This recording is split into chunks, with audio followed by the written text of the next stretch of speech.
We're recording video, and we're about to start with the audio.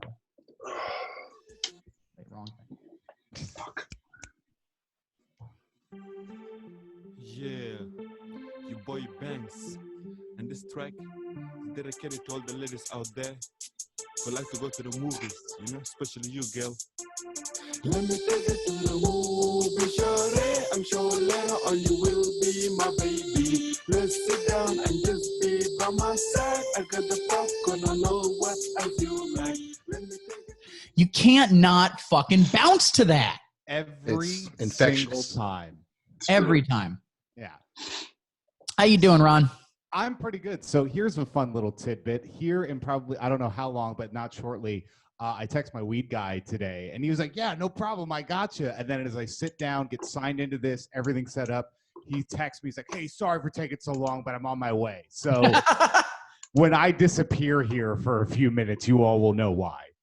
But weed is legal now, right, in Illinois? Yes.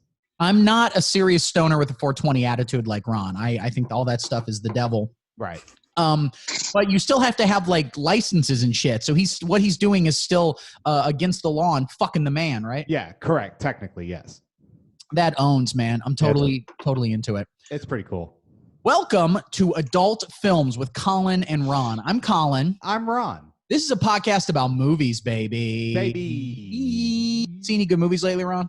Man, do you know what? All I've been doing this entire quarantine is prison-style workouts Yes. and watching every single goddamn Netflix documentary about food or murder. There is no in between.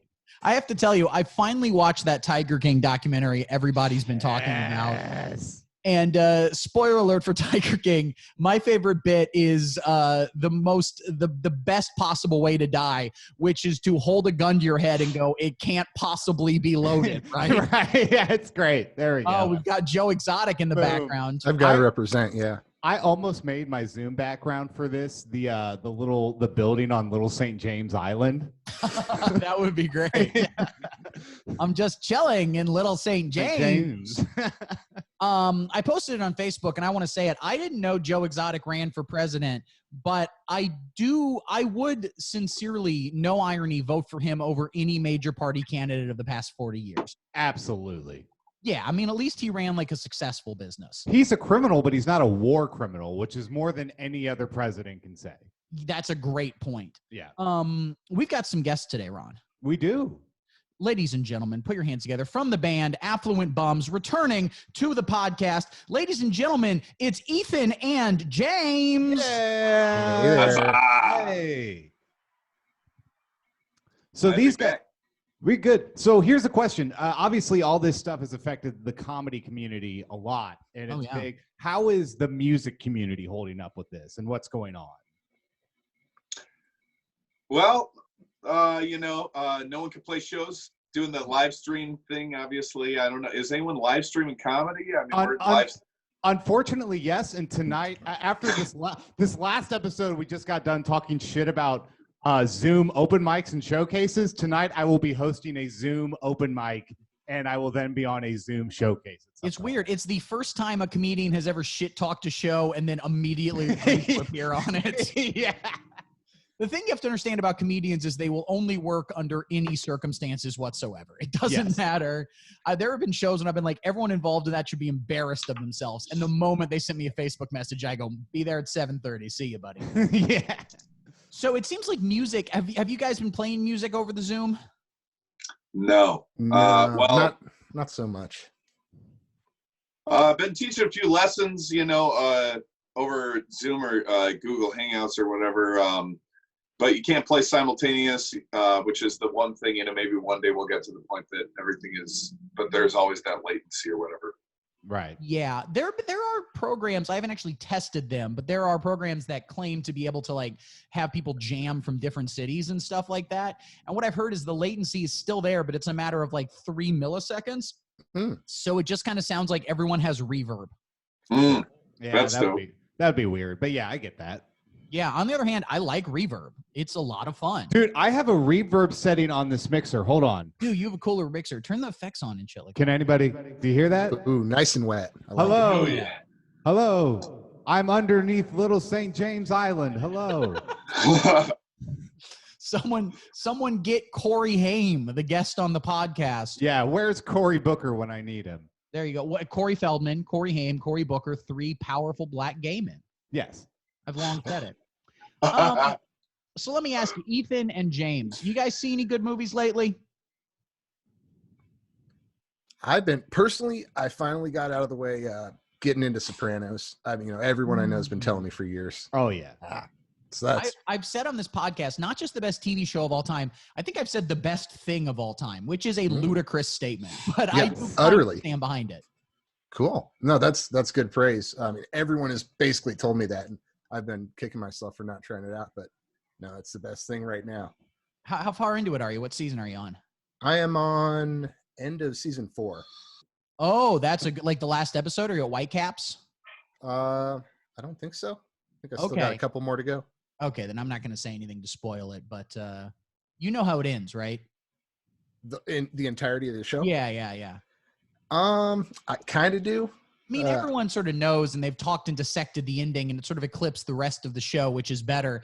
But, at the end, he has gay sex for the first time. Yep. That's quite an arc. I wouldn't have expected that, but I guess looking back, it makes sense. And then on the commentary, famously, James Gandolfini said his catchphrase, what, they were filming that? Yeah. Speaking of James, James Page we have down here, also known sometimes as Winnie Page. James, seen any good movies lately? It's just I feel like every time I'm on the spot, I'm just what have I been watching? I mean, usually every time I turn on the TV, it's King of the Hill lately. What was the last fucking movie I saw? Shit. Oh, you know what movie actually came on the other day that I was thinking about a lot lately that kind of relates to the shit that's going on is The Crazies. Oh, yeah. Is this the remake or like the 70s one? I haven't seen the 70s one. I guess the remake came out, whatever, in the last 15 years or whatever. I know what we're talking about. Yeah, and I don't know anything about it, but I think the lead actress had a nice butt.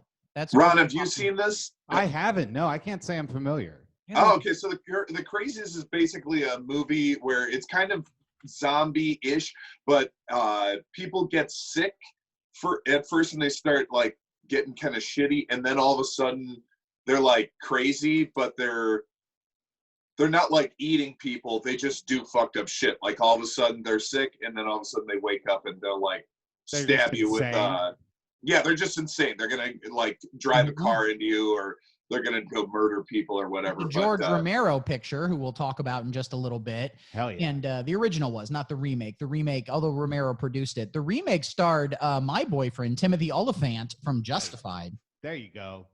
He actually played famously in Deadwood Seth Bullock, who I believe is like an ancestor of mine. My only cool ancestor. The rest of them are literally Klan members and slave owners. My only cool do you know, I've said this on the podcast before. I found out recently, my dad's side of our family started the Ku Klux Klan in Indiana. Jesus. Oh, fuck. Which has got to be the worst Ku Klux Klan. Can we agree? At least like in Georgia, they got some character. They got some style. Like Indiana. I also love that your family ended up in Illinois. Do you know how racist you have to be to get kicked out of Indiana? I don't know if it was because they were racist, but that's a good thing. They were like, listen, man, you are not progressive enough for for Lafayette. Yeah. Get the fuck out. Christ. Yeah, that's a nightmare. But Seth Bullock, his character on Deadwood, I think is related to me somehow. Also, this is 100% true.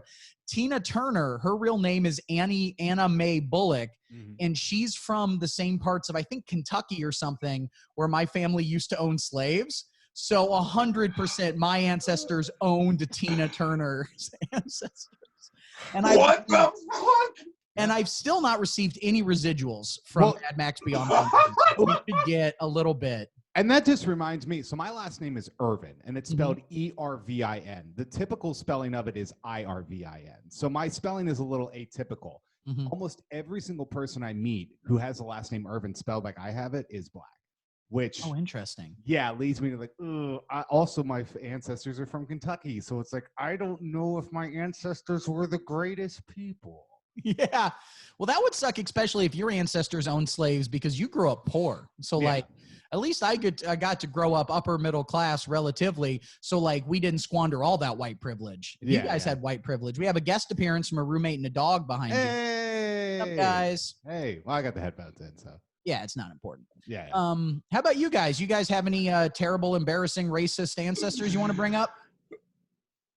Oh man, that was just that took the cake right there, man. Shit. Yeah, you can't top that. It's I like, don't think I can. my dad flipped off a black guy once, but that's Yeah. In that case, let's just move on. Let's talk about movies coming to DVD April 21st, guys. This is what's there that? are no movies coming to theaters. No, there are not theaters. Yeah. Every movie theater is just showing Mad Max, but they don't have a projector. That's just the inside now. Oh, I will return shortly. Okay, Ron has to go out and get what I can only assume will be candy. Right. And gum. This episode's going to come out in a couple weeks. This is going to be our 101st episode. Coming up pretty soon is our 100th episode, which is just going to be me, Ron, and frequent guest Adam Quaslow watching gay pornography over Zoom. Nice. It's going to be, I think gay juggalo pornography is what we're specific. How do you guys feel about juggalos? Let's talk about it. What such an interesting group. I think James and I both talked at some time. Our ultimate ambition is to one day attend the gathering of the Juggalos, even if just for documentary purposes. But I mean, from what I've seen, that is a whole different planet. I can't. Yeah, we were just talking about that the other night. Going to that, man, I would love to. It looks like a fucking blast. It's like going to the Renaissance Fair. It's like you just have to go.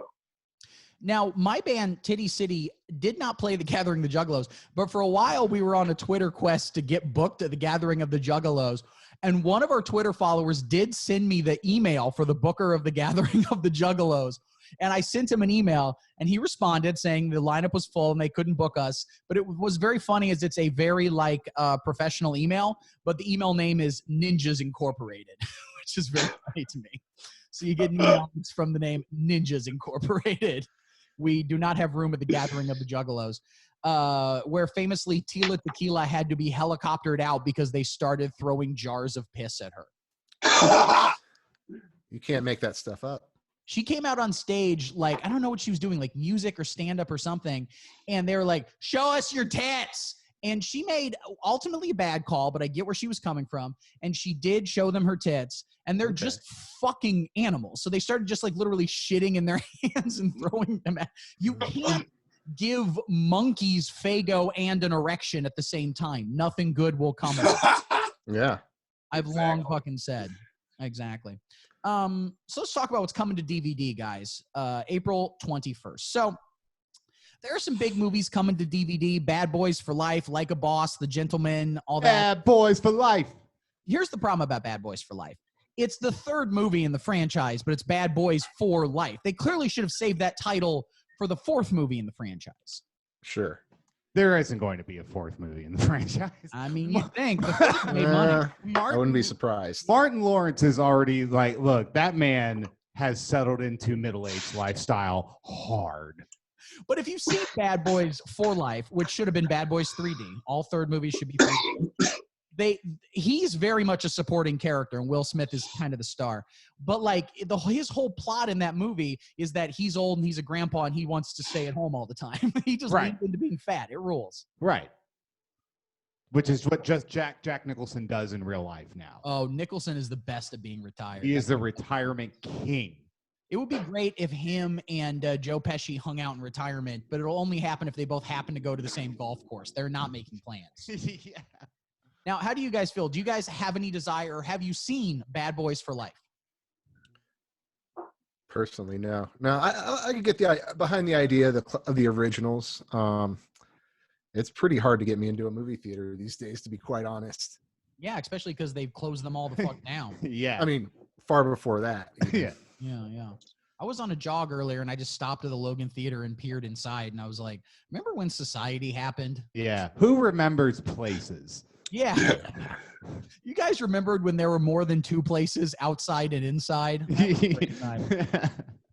But anyway, fuck those movies. I want to talk about direct to DVD, ladies and gentlemen. What's coming direct to DVD? All foreign this week. We're going all foreign movies, and not classy foreign movies like Parasite. Okay, we're talking about some real Bulgarian tax dodge situations here. Hell yes. Oh yes, this movie just laundered sex trafficking money. You're gonna list 5 movies, 4 of them star Steven Seagal. Yeah, I know, that's true. 4 of them star Steven Seagal. All 5 of them apparently were produced by Mickey Rourke. Yes. The first title here is a Russian movie. The Russian title is Papa Stingonghai. What? SDOKHNI, which apparently translates into Papa, why don't you just die? Well, now we got the corona coming around, so this movie was prescient. This movie is a Russian film. The official plot description: Matvey has just one objective: to gain entry to his girlfriend's parents' apartment and kill her father with a hammer to restore her honor.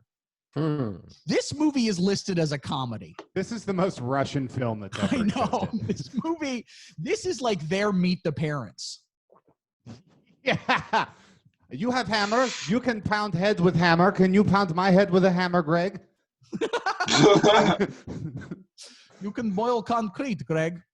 Yeah, so like everyone wants to kill the dad. Here's the one piece of trivia on IMDb, which I like. Apparently, due to budget limitations, the wallpaper in Ole's parents' house wasn't actual wallpaper, but paper replica printed on a color printer. That's amazing. They didn't have wallpaper. They printed out wallpaper and just stapled it to the wall. That's so fantastic. Yeah, it had probably the highest budget in the history of Russian cinema. Yeah. Even somehow higher than that one that was just like that one long take through that museum. Yeah, Russian art. Yeah. There's a movie that's on YouTube in its entirety, which is worth watching. It's called Russian Ark, and the gimmick is that it's just one take. It never cuts. But the crazy thing is it was released in like 2002, so they didn't have good like handheld digital cameras, so they just had to have a guy carrying a giant hard drive to store all the footage in all the time. Yeah. Do you guys have any opinion on Russian cinema in general? Man. I haven't really seen too much Russian cinema, to be completely honest. I mean, you know what's really good and really interesting and worth kind of like falling down a rabbit hole in is like Soviet animation, like animation during like the Soviet Union period, because there's a lot of like really amazing and complex stuff there that never really made its way over here, but it's really good. They also have basically a Russian ripoff of Winnie the Pooh, which is like the most terrifying thing that's ever existed, and it's great. Also, can I put this out? This like randomly reminded me. There is a YouTube channel called Meat Canyon that does these great little short animated parodies of videos. And they did one that kind of went viral, which was just Bugs Bunny basically just trying to sexually assault Elmer Fudd. Sure. And Warner Brothers did not copyright strike it. Warner Brothers claimed it as their property. And therefore, YouTube took it down. So the people who made it came out and said, now that it is official Warner Brothers property, that means that it is canon that the entire time Bugs Bunny was just a struggling rapist. That's what it means. That's what that means. Now, it's crazy that Warner Brothers claimed intellectual property when clearly I should have claimed intellectual property for them stealing my dream journal. Yes. I don't know where my frequent fantasies. I mean, if Bugs Bunny didn't want to fuck him, why did he wear that dress? You know what I'm saying? Yeah. So, ladies and gentlemen, that was a Russian comedy called Why Don't You Just Die, where, again, a guy tries to murder his girlfriend's dad with a hammer, and all of the paper is just from a printer. Let's talk about an Austrian slasher movie called Party Hard, Die Young. Oh, yeah. Now, from that title alone, would you guys go see that picture? Probably. Oh yeah. Yeah. I'm enticed. Especially, you know, you got to think all these movies we say coming to DVD, and things are still released on DVD and Blu-ray, but it's really in like, 3 weeks we're going to see on Netflix something called Party Hard, Die Young. Yes. From a title perspective, you're like, I'll go see that tonight. I'll fucking get drunk and watch that on Netflix tonight. Yeah, I've already watched Tiger King 4 times. Maybe it's time to move on. Here's what's amazing to me about having watched all of Tiger King. at the end of watching it all, my girlfriend goes, "You know that wasn't really him singing, right?" And I was like, Yeah. "What?" Like it blew my mind the whole time. I was like, "He has a pretty good voice. Why is he doing all this tiger Dude, shit?" My girlfriend said the same thing, and I'm like, nah, man, I think it could be him. She's like, it's not him. I was watching it. I'm watching it with my roommate, and we both kind of agreed. We're like, you know what? This music isn't as bad as you would think it would be. He has a good voice. It's well produced. It's just these really specific topics. And then the next day, some BuzzFeed article was like, yeah, he didn't sing or write. Of course he didn't. But like when he started doing it, I'm just such a fucking sucker. I was like, yeah, you're there are people whose like singing voices are radically different from their speaking voices. It happens. Right. But it's not, it's not him at all. But you're right. Some of those songs, that ballad to his beautiful, methed out, retarded boyfriend. That he sang at his funeral after he got done talking about rubbing his balls on his face to his mother that's burying her son. I just turned to my girlfriend and I was like, when I die, I am going to need you to talk about my balls at the funeral. What does he call them? Golden nuggets or something like that? Something like that. He's that like, if you ever saw Travis and you saw his balls, man, and it's like, this kid is dead. I kind of have my theory that Joe Exotic is the only actual gay person. Everyone else is faking it. If you're not as gay as Joe Exotic, because like, honestly, I think like anyone could be gay and fuck like Timothy Chalamet. Like he's a very pretty man. Anyone could do that. To fuck the backwater trash that Joe Exotic is sticking his dick in, that is a commitment to the male asshole that I really appreciate. That's one man's white trash is another man's white treasure. Your poor roommate is now just going to be in the background of this video on YouTube, which means she will now be on a list, the Southern Poverty Law Center. So I feel bad for her. This Austrian slasher movie called Party Hard, Die Young, like all great, as Ron says, great exercises in money laundering. This was filmed in Croatia. Of course. All I know about Croatia is that Eric fucking Roberts goes there 6 times a month to film movies for no money, and I assume they're just doing Hostel for real there. Yeah. You know, that's all I really fucking know. The plot of this movie, listed on IMDb, finally graduated and off to Croatia. It's supposed to be the party of their lives. But for Julia and her friends, their graduation trip turns into a horror trip from which not everyone will return. You guys into this? Who thinks they're going to go to Croatia for the party of their lives? I mean, I could see that because I don't believe Croatia has the concept of laws. Yeah, you could, do whatever there, right? You know, that's kind of how it was in Hostel, you know? I mean, being able to do the most fucked up shit in the deep, dark streets of Europe, right? Yeah. Yeah, it was like Bulgaria, where they're like, you murdered a teenager. Here's a $25 fine. You'll get your driver's license back in 6 months, okay? Fucking watch it. Yeah, it was wild. Here's what I'm hoping about this movie. I don't know for sure if it does. I'm hoping it has boobies in it because oftentimes the European slasher movies had boobies. The American slasher movies, not nearly enough boobies. Fair enough. I agree. If you're going to be cutting them off, you got to show them first, man. Well, it's just this weird American puritanical thing where it's like, we could never show a naked female in our movie with fucking 1,700 murder victims. And it's like, I don't know. When I was a kid, my dad showed me Predator, and my mom was like, how come you're showing him all this violence? My dad was like, you showed him Vacation. That had boobs in it. And I was like, guys, stop fighting. You're both right. I want to see both. I don't know. Ethan, what do you violence, boobies, if you had to pick one, which would you pick? I mean, I think boobies, if tastefully done. I think I remember my first probably parents' pivotal choice in censorship for me as a young lad was seeing Starship Troopers in theaters and the infamous shower scene. Hell yeah. No, I was a huge fan of that. And of course, that movie is full super ultra violence. So. Yeah, Starship Troopers is one of the greatest films ever made and one of the most legitimately subversive movies ever made, because if you read reviews of it, they're just like, this movie is so dumb. It's like they're just doing Nazi propaganda with like Beverly Hills 90210 people. And I'm like, you fucking, now you get it. Yeah. I need to rewatch that one. Oh, it's a classic, dude. I was really disappointed in the sequels. You know, they're just straight off the map there. Yeah, those were all direct to DVD classics as well, weren't they? Yeah, Yeah, well, essentially. I mean, the second one, Galaxy Quest, was pretty good. It was pretty solid. Yeah. The third one, The Force Awakens, was pretty good. The fourth one, Event Horizon, was a little. The fifth one, Uncut Gems. Yeah. That's what that was. Casper Van Dien came back for number 3, didn't he? I think so. Yeah, I don't remember. Or 3 or 4. I think they're like 6 at this point, though, or something. Are they really? Jeez. Yeah, it really, like, one of them might even be animated at this point, like CGI style, like they do the Halo things. Oh yeah, on a previous edition of this going through direct-to-DVD movies coming out, we revealed they've made like 7 Dragonheart movies. Yeah. And like Ben me. Kingsley did the voice of the dragon in one, Patrick Stewart, Helena Bonham Carter. What they do, which is smart, they take half their budget, which is, $500,000, and go, hey, Patrick Stewart, would you like to work for 2 hours in a air-conditioned studio in London? We'll give you $500,000. Cool, let's do it. Yeah. I own one of those $5 like Walmart DVD collections of all the Puppet Master movies. Hell yeah. So it's like one DVD, 5 million movies. I've still never opened it. I don't understand how they keep getting made. There's a new one coming out.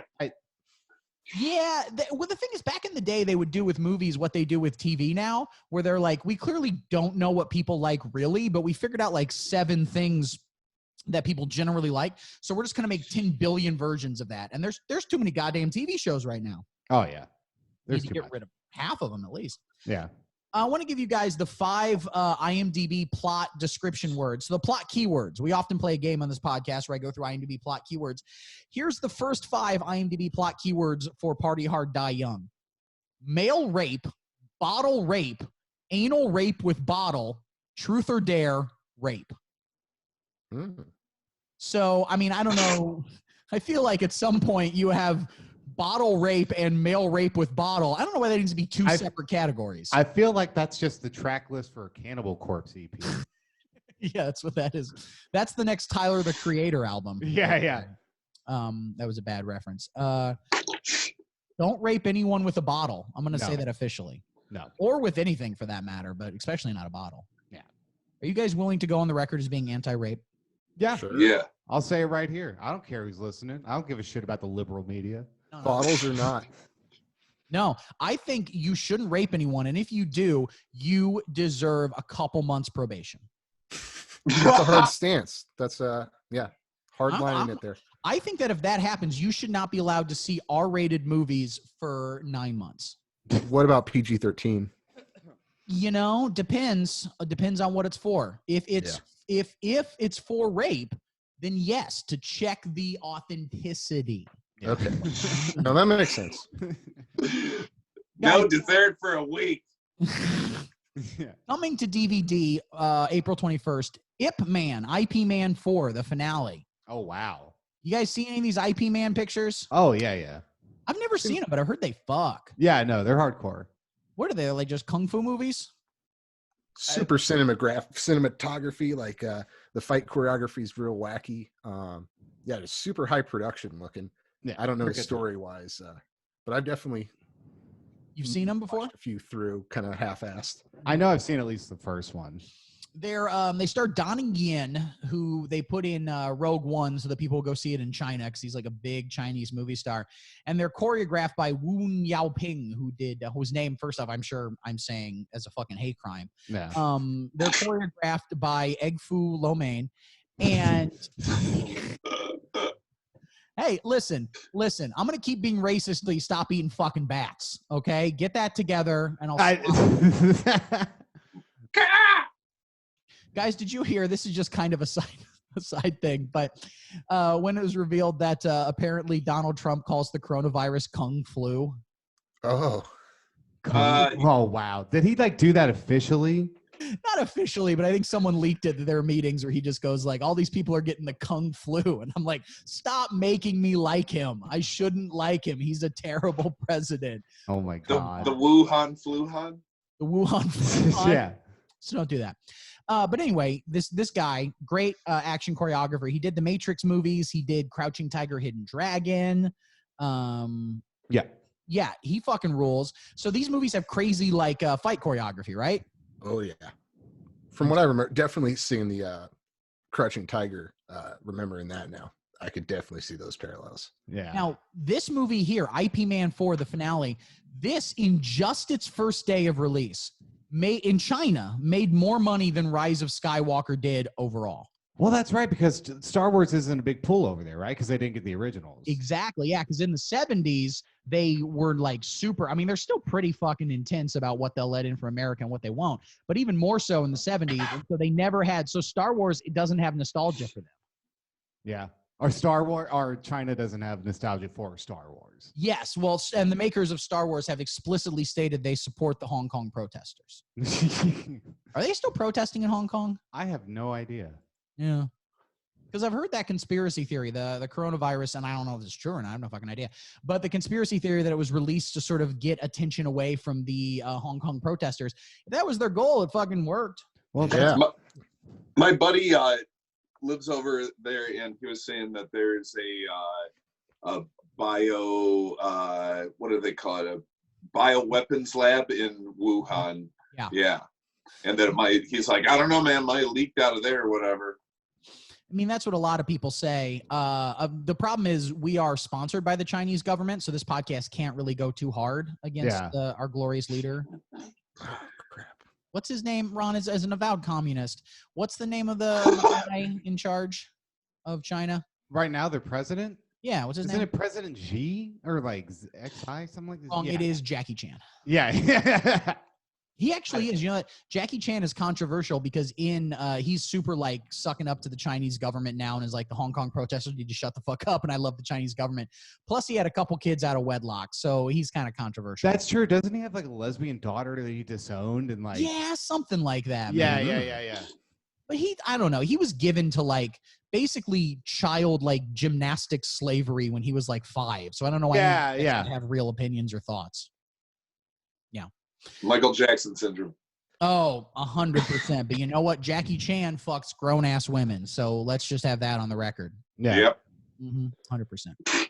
And then abandons the children he makes with them. True, which he shouldn't do. But I've also often said, did you guys watch that Finding Neverland or Leaving Neverland? Whatever the fuck it's No, called? I never did. It didn't. It was too fucking long. I was like, I don't know if I could handle that many hours of that shit. Ethan, did you watch the Leaving Neverland? I don't think so. It's the one where they reveal that Michael Jackson would just have the boys bend over and hold open their asshole and he jerk off. It's like Fuck. it makes a decision, which actually I kind of respect, because so often and in these cases they kind of downplay what actually happens. Like, and then he touched me and it cuts away. And this movie makes the choice to be like, no, we're graphically going to explain what they're claiming and just show you the reality of it. Yeah, it's pretty fucked up. But I remember watching it and thinking like, maybe they should just cut to me in Central Illinois drinking a half gallon of Mountain Dew and going, my life ain't a whole lot better. I'm watching X-Files by myself and I could go for a fucking train ride. It was the same thing watching Tiger King where I'm like, how come when I was a 19-year-old fucking twink, which I never was, but how come when I was 19 there wasn't a Joe Exotic who wanted to fucking pay all my bills and let me hang out with tigers and I just had to like blow him every couple days? Yeah. You know? Anyway, guys, the world's ending. Do you feel like the apocalypse is upon us? I think maybe, dude. I don't know. I don't know. Not really. What do you think, Ethan? More than normal. It's a sliding scale, though. I don't know. I guess we're touch and go at this point. It all depends on. Yeah, what I happens think in the next everything's few fine, months. and the media's just making a big deal when there's nothing. Go outside, we'll be fine. I don't know. What do you think, Ron? Go to church. That's the thing. Pray away the gay. Yeah. Dude, there are people going to church, gathering to pray away the disease, the virus that is, they're literally spreading. Like, how fucking stupid is that? I heard about that. Yeah, that's don't amazing. do that. It's so funny. Here's the thing. It is bad and it is very serious, but we just have a couple, like if we could just shut down the entire world and really keep people indoors for like a month, we'd be fine. Or alternatively, if we just accepted millions of old people dying, we'd also be fine. That You know? too. Yeah. Throw them in the trash. Pretty much, which I think is bad and we shouldn't do. But like, if people are like, listen, we got to kill a bunch of old people just so we can go to the movies again, I'm not going to sit here and say I don't find that appealing. Like, we shouldn't do it, but I get the appeal. You know? Fair enough. I mean, we shouldn't do that. You shouldn't let a bunch of old people die just so I can fucking go to the movies. But I like going to the movies and I don't like old people. So, yeah.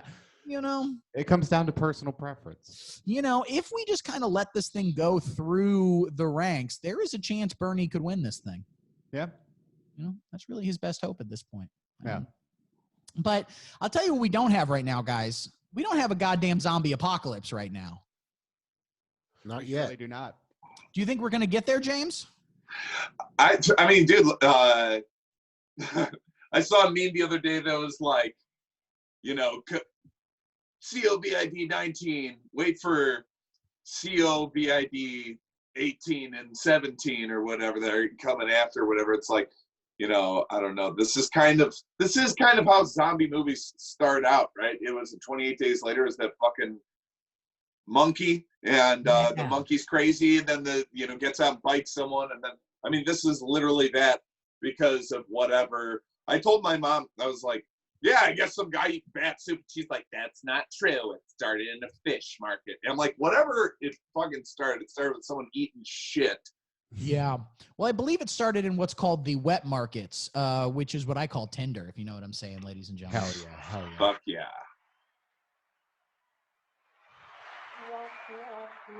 Baby, you know you're the girl that met James. Anyway. Jesus Christ. We're having a lot of fun over here. The thing about zombie movies is, for the most part, zombies are pretty easy to kill. You know what I'm saying? More or less. Well, depending on what era, right? Yeah, I mean, we'll talk one movie at a time here, but they're easier to kill in some movies than others. I got to tell you this, though. Everyone's so freaked out over zombies. Everyone's like, zombies are coming, but they're not worried about the real undead threat, the Trump administration. Oh, that's right. We're the one podcast who's not afraid to say it. We are not afraid to say it. The Trump administration. My wife. Won't make you horny, baby. Yeah. My wife. This is the most useless soundboard ever. I think he's onto something. Respect for women. What other sound should I put on there? I've also got. You are tearing me apart, Lisa. You're fired. You're fired. That was the best one. This just in, you were looking at obviously a very disturbing live shot there. That is the World Trade Center, and we have unconfirmed reports this morning that a plane has crashed into one of the towers of the World Trade Center. CNN Center right now is just beginning to work on this story. This is CNN from the morning of 9/11 that I put on the soundboard. Dude, what the fuck? That is the longest thing that has ever been put on a soundboard. It's still going on. Again, a picture of one of the towers oh of my the God. World Trade Center. Yep. Yeah, man. No good. 9/11. What a real bummer. So, zombies. Do you know where the term zombie comes from? I don't know. So a little bit of history for you guys. The word zombie, then spelled Z-O-M-B-I, no E. Yes. Yeah. Drop the E, it's cleaner. Was first recorded in 1819 in a book about Brazil, written by some old English guy named Robert Southey, who we can only assume is a syphilitic pedophile.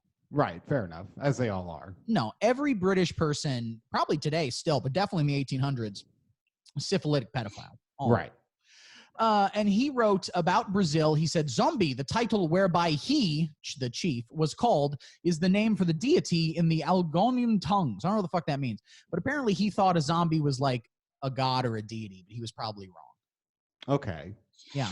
But zombies, as we kind of generally think of them now, is mostly Haitian folklore, like voodoo and shit like that, Right. brought by immigrants in the early 1900s to New Orleans specific. Although it's worth noting pretty much every culture has its own kind of tale of the undead, but the zombie, as we think of it, really stems from this kind of like voodoo tradition, you Right. know? You guys ever been to New Orleans? No, it's super high on my list, though. We were supposed to go for my girlfriend's birthday at the beginning of May, but that shit ain't Yeah, well, I wonder if we get another Katrina, if that'll just like cancel coronavirus out somehow. Yeah. Big hand wash for the whole I state. haven't really. Yeah. What if? Okay, hear me out on this one. We just get like, you know how in Vietnam when America just like sprayed napalm on the villagers, like a really cool thing we did that definitely wasn't a war crime. Right. What if we did that with Dawn dish soap just over all of everything? Then we create another hurricane. I don't know the science behind it. I assume Obama has it. We clean everything. No more coronavirus. I can go to the movies again. Right. That sounds like a plan to me. I'm going to be honest with you. You know what's great about that? Trump has considered that. Trump has serious? written that down in crayon. No, I don't know if he has. I bet he was has. about to say. Call Swiffer. Yeah. No way he fucking hasn't. He wrote it down on a pencil, holding the pencil with his whole fist. That's what he writes.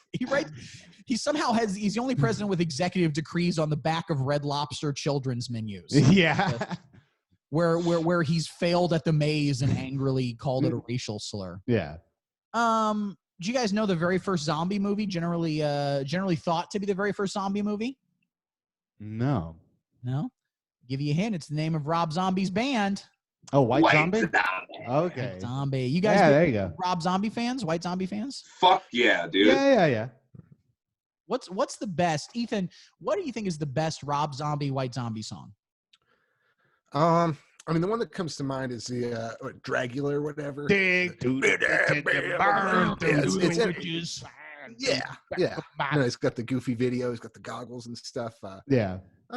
He's not really my brand of all industrial gothic metal or whatever, but he seems like a good dude and he's super into movies.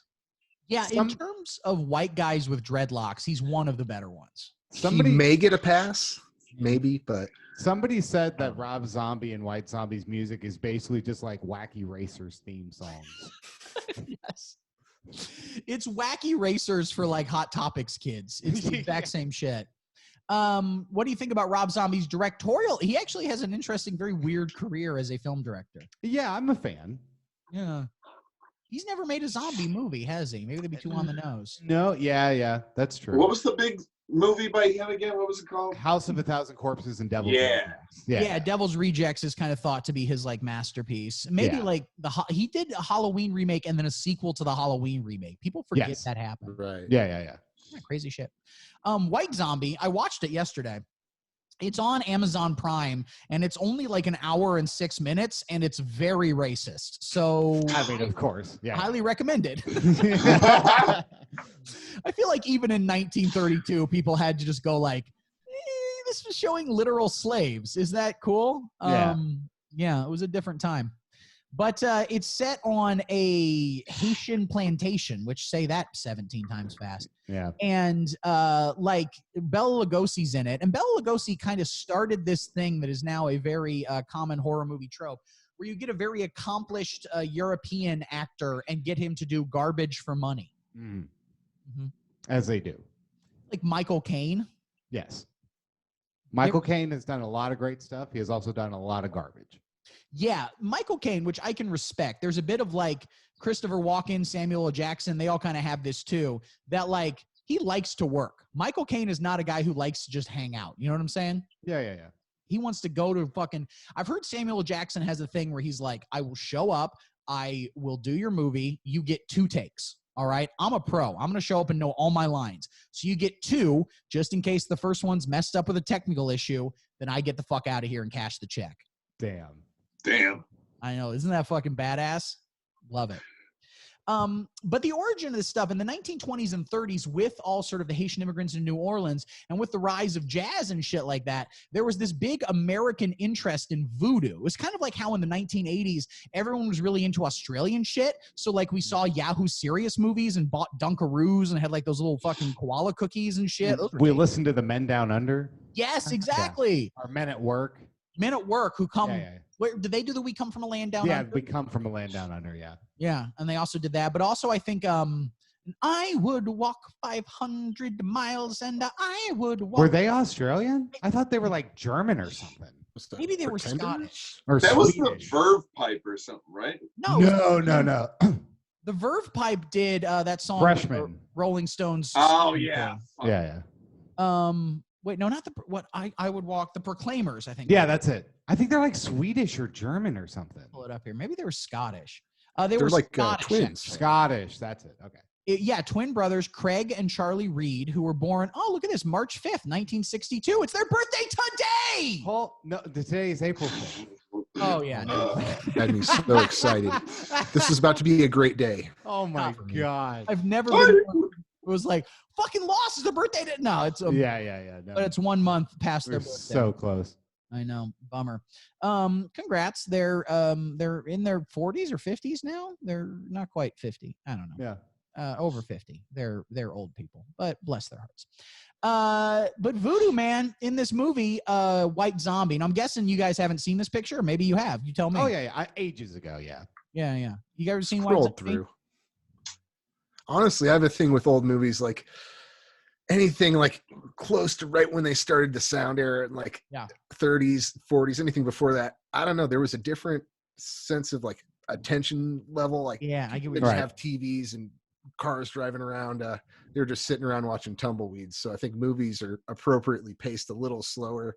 And True. Like that movie came out and we were only 20 years after like the most exciting thing being filming people walking out of a factory. Yeah. Like that. They were like, this is the Die Hard of this fucking era. This motherfucker walks out of a factory. That just makes me remember. I'm from Cincinnati. I was taking a weekend trip home one time, and I was waiting for something to start, and I sit down in this like plaza area, and there's like a bluegrass trio that's just doing these free shows that they do, and I was like, sure, I'll watch this. And they started singing this song, and one of these songs was the first lyrics were, "Whoa, that's the biggest train I've ever seen," which means at some point that's just what somebody's reality was. He saw a huge train and was like, fuck, where's my banjo? I have to write about this. First off, this is the first instance of bluegrass autism. We didn't ever have it before. You know what else was great? At that show, there was a dude in like full camouflage army uniform sitting right in front of me, and he had this giant walking stick. And every time, like every couple minutes or so, he would just pick up this walking stick and slam it against the wall as if just like bluegrass enraged him so bad. I don't know what was going on. He was confused and thought it was black people music, and someone had to pull him aside and said, "This is literally the only music whites have invented. Like, bass and polka are the only shit white people can take credit for." And sea shanties. Yeah, those are the only three. White Zombie's super racist, and it's just weird that Rob Zombie saw them, thought it was fucking cool because it's set on this Haitian plantation, which again, very fun to say. And this like couple comes to the island or whatever it is, and they're like Bela Lugosi's this evil white guy who's controlling a bunch of people. I don't know. I kind of just put it on in the background and got drunk and played Risk on my phone. Fair enough. It works great for that, you know? Yeah. That's what movies made in that era were for. Yeah, in 1932, everyone was playing Risk on their phone. Yeah. Jerking off to a wood carving of Lillian Gish. Yeah. This movie I have not seen. It's called I Walked with a Zombie. This is from 1943. I don't know if you guys have seen this picture. No, let me look this up. I'm going to show you the poster here. I'm going to do screen sharing.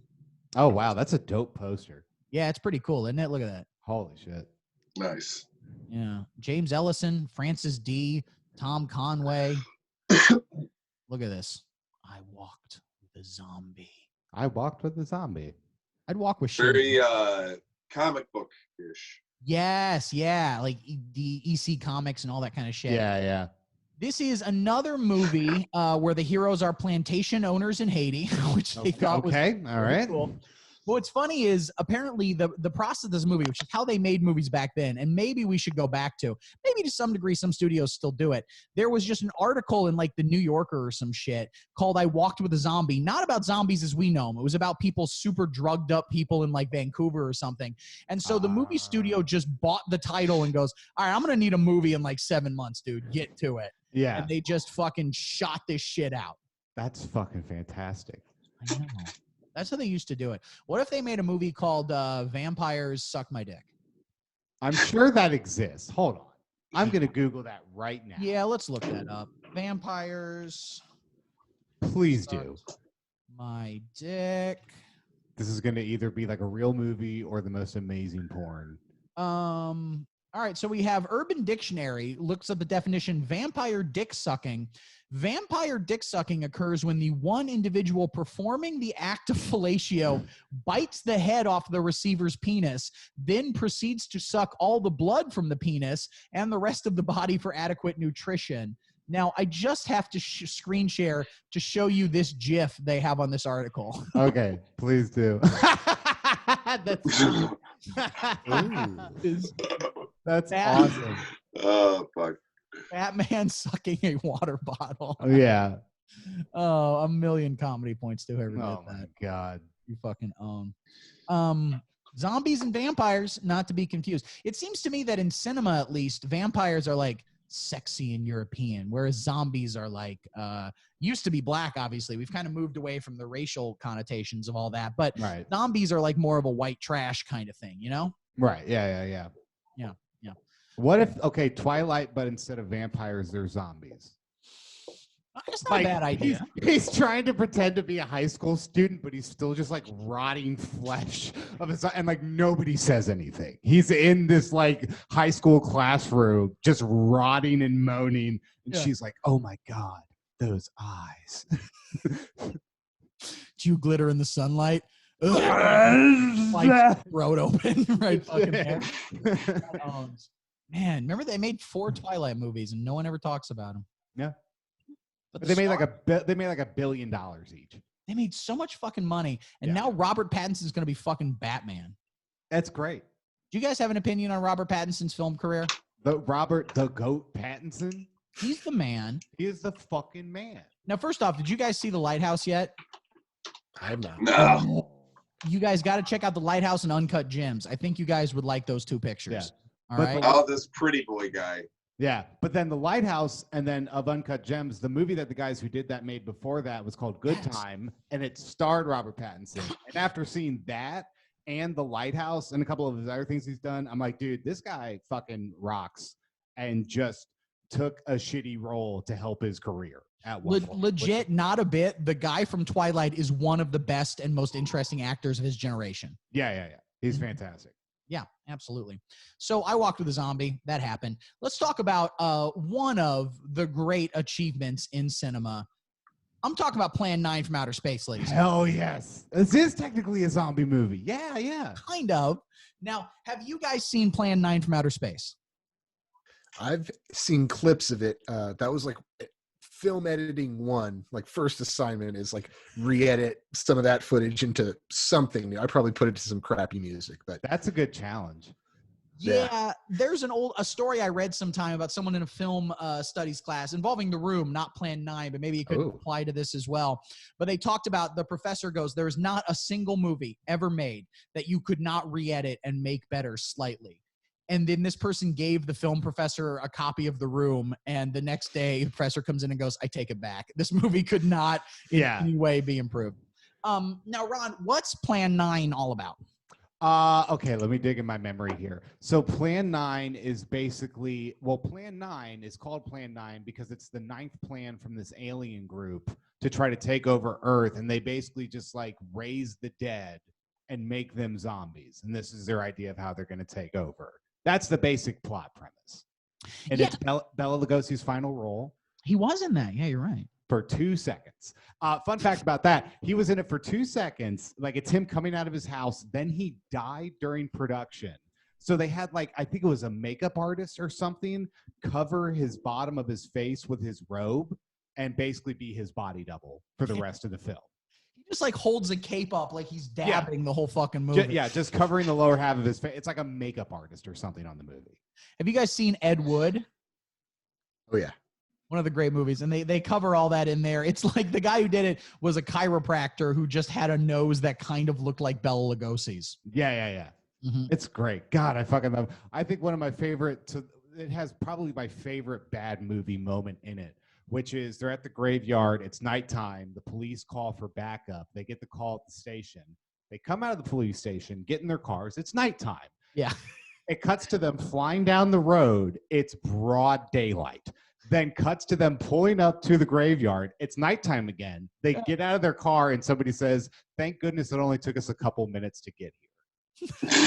That's my favorite bad movie moment ever. The thing is, Ed Wood kind of portrays the film. Ed Wood portrays the character as being like a passionate lover of cinema to some degree. And I don't know how true that. Maybe that was true. Maybe that wasn't. I see Plan 9 from Outer Space, and it feels to me like a movie made by people who didn't think anyone would ever actually see the movie. You know, it's not like The Room, where The Room is clearly made by someone passionate who desperately wants to tell a story, but it's just a weird autistic fucking like Eastern European guy who doesn't know how human beings are. And Ed Wood is somewhat similar, but the movie just reeks of fucking, it's a dumb thing, fucking just do it. Yeah. You know, but there is accomplishment, because any fucking asshole could just make a zombie movie. Any asshole could just make like a sci-fi alien movie, and any asshole could just make a vampire movie. Only Ed Wood would just make all three at once. Yeah, it's great. That's it. There's an old thing I read in like a writing textbook, where they're like, you can't strain people's credulity, whatever the word is, too much. Like if an alien spaceship lands, you can't just have a vampire come up and bite them. Right. And I read it going, why the fuck not? That movie sounds awesome. Yeah, that's basically From Dusk Till Dawn. That's what that movie is. Right. You guys seen From Dusk Till Dawn? Fuck yes. Oh my Great. God. Yeah. Well, and the thing is, the twist is kind of ruined now. You can't really do, because everyone obviously knows it, but that's Tarantino who wrote it. What he wanted was to have you to have no idea it was a vampire movie. You just think it's a crime movie. And then when the twist happened midway through, you go, wait, what the fuck is going on in this movie? I know. It's so hard. It's great. Yeah. Now, you know, this is interesting information for you guys here. In From Dusk Till Dawn, you remember the character Sex Machine?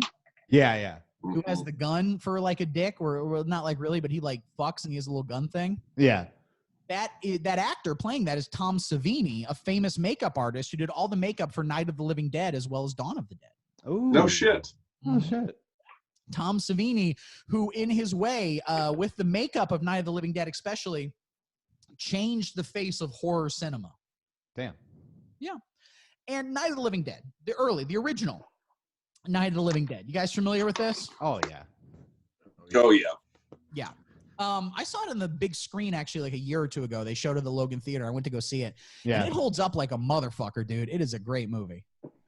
I still love, do you know the whole deal about how this is in public domain and why it's in public domain? Yeah, what's the story there exactly? So, but he literally, George Romero, literally at the end of the credits, whatever the rules were back then, you had to put the copyright at the end of the credits. And that's how the movie was copyrighted and all these things. He didn't do that just on accident. And it automatically fell into public domain. That rules, dude. Yeah. And he's been ripped off so fucking hard ripped off and paid homage to, or whatever you want to call it, everybody. And Night of the Living Dead is the archetype as a zombie. We kind of know it because part of it is it's the first movie that really turns it into a post-apocalyptic thing, which was not the case. You see like White Zombie or I Walked with the Zombie. Plan 9 actually kind of is post-apocalyptic. Yeah. Weird kind of fucking way. But Night of the Living Dead, the first to make it a real end of the world scenario, not just like a couple people on an island being controlled. And also the first that really specifically made them like cannibals, you know? And all the gore, all the like entrails, they would use cow entrails and shit like that, was fucking just blew everyone's mind in the 1960s when this came out. Yeah. Also, it starred a black fella, which in the 60s was insane. Yeah, and Romero was like, because since then everyone's been like trying to graft sort of, you know, civil rights analogies or something onto it. And what he said, at least about the first one, is that he had no intention of that. He just thought the dude was a good actor, and that's the only reason he put him in the picture. Yeah. Yeah, I don't know. What do you guys think about the first Night of the Living Dead, Ethan and James? So this was, I love zombie movies, but and I love zombies in general. But every time that I watch one of the modern zombie movies and I go back and watch one of these old ones, before they ran, it was just not scary. The whole like, it's like, dude, it's just so unrealistic. I mean, like the other, like a werewolf, a vampire, like that could have been scary back then, I guess. But like a dead person walking super slow, it's like, what's going on here? Yeah. Yeah, I don't know. What do you think, Ethan? For me, like the real part of that movie that sticks out is, I mean, I just immediately think the opening scene and that going up that hill in the cemetery, and there's the old guy in there, and just all the foreboding signs, and then just shit breaking down. Viewing that, like, I definitely saw that many zombie movies later, but if that had been my first exposure to a zombie movie, I could imagine like what a strong image that would be. Yeah, that's just one of to the see interesting that. things about the movie is that it's so influential, not only like in terms of the narrative and all the things it brought to the zombie genre stuff, but like with the handheld camera, with the super rough cinematography. Like it was made independently outside of Philadelphia for like no fucking money. And Right. that kind of real, like, it feels like a grimy grindhouse kind of movie. And that mentality later, you know, became a big thing in horror cinema. It has that great. It weirdly somehow ended up being one of the most iconic shots in movies. Is that zombie with the brick on the door or the car I know window? what you're talking about. Yeah. That just, I think that got used because it was in public domain. A lot of people would use that for music videos and stuff, and it just ended up being weirdly like one of the most iconic shots ever. Now, it was not well reviewed at the time. I want to read this review from Variety, which came out in like 1960. They said, until the Supreme Court establishes clear-cut guidelines for the pornography of violence, Night of the Living Dead will serve nicely as an outer limit definition by example.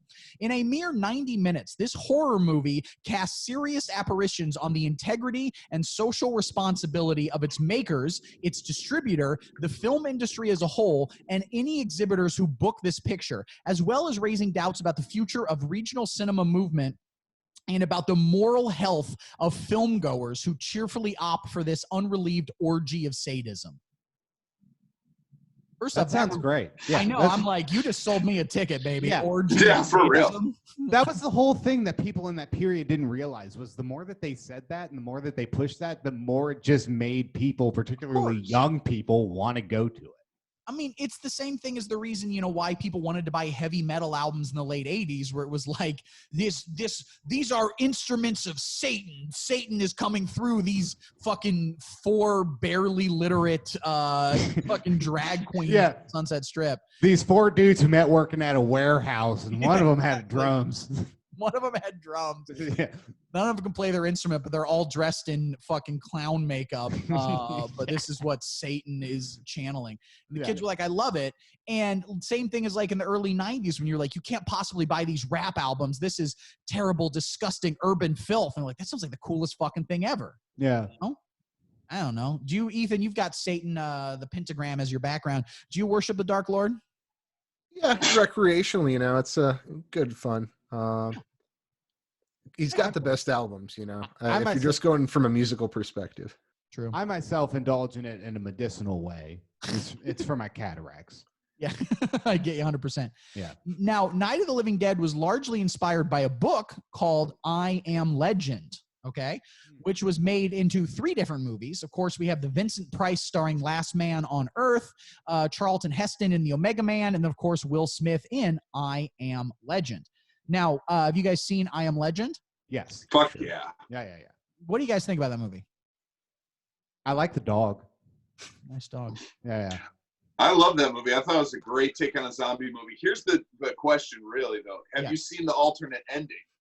Yeah, I did. Because I kind of, the ending, in the alternate ending, does he like live? He survives or something? What is it?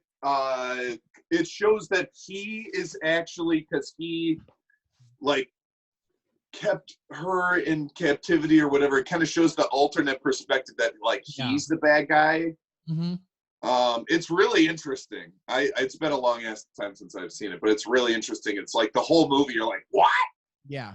Well, because that's the twist at the end of the book, which is pretty great. When they finally got him and captured him, he looks out and sees like little vampire children looking up, being scared of him. He's like, oh, I'm the monster. Like they've taken over the world now and I'm just killing them. Right. And it's a pretty great little fucking twist. But it's very weird how that film series has, over the course of, you know, the different decades it came out with I think it was the 50s for the original, then the 70s, and then the early 2000s, sort of explored different like weird cultural sort of anxieties of its time. Where like in the 50s, when the book comes out, it's about like, this is my house and I'm a fucking American and you're not going to take my goddamn house. And the 70s, it's about like this weird swinging 70s thing. And then in the 2000s, it's set in this desolate New York and becomes this weird post 9/11 kind of terrifying example. I don't know. There's a number of interesting, you know, I don't think any of the movies are great necessarily, but they're interesting in different ways. Yeah. Also, did you know Mike Patton from Faith No More did all the voices for the weird zombies in I Am Legend? I did hear that. Nice. Yeah, for sure. That's awesome. fun. Yeah, so all the weird like growling shit is just him in a studio making weird fucking noises. And That's him at home. Like True, he's so yeah. comfy with that. What did you say, Ron? And $200,000. Yeah, he probably got paid $200,000 in a very nice sandwich. Yeah. Now, Dawn of the Dead is the first sequel to Night of the Living Dead.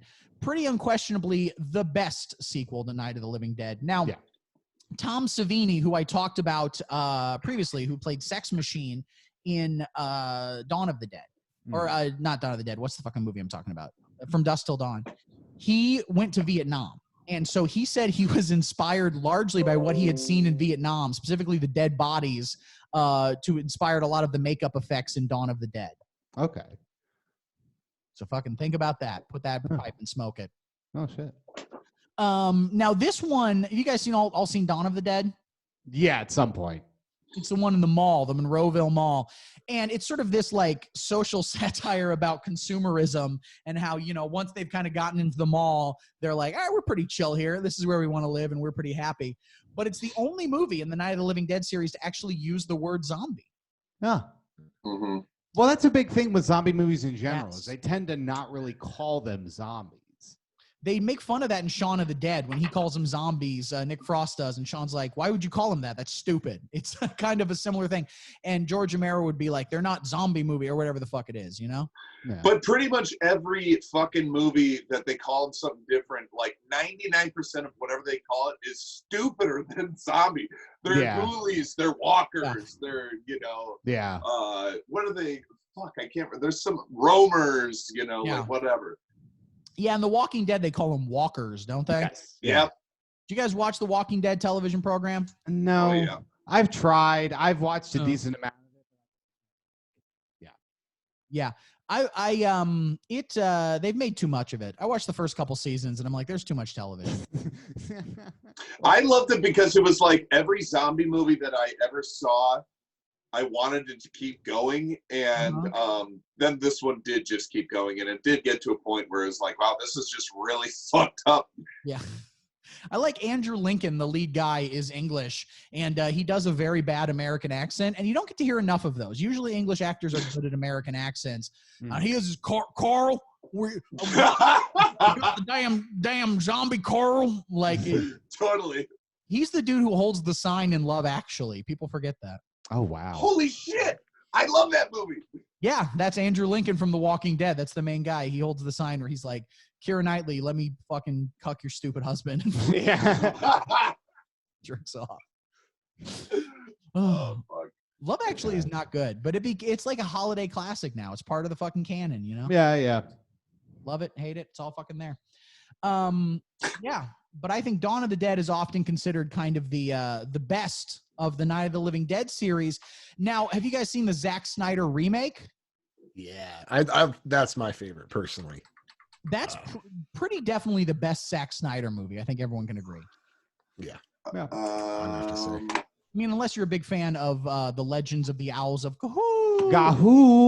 Ga'Hoole, Yeah. It's a close second.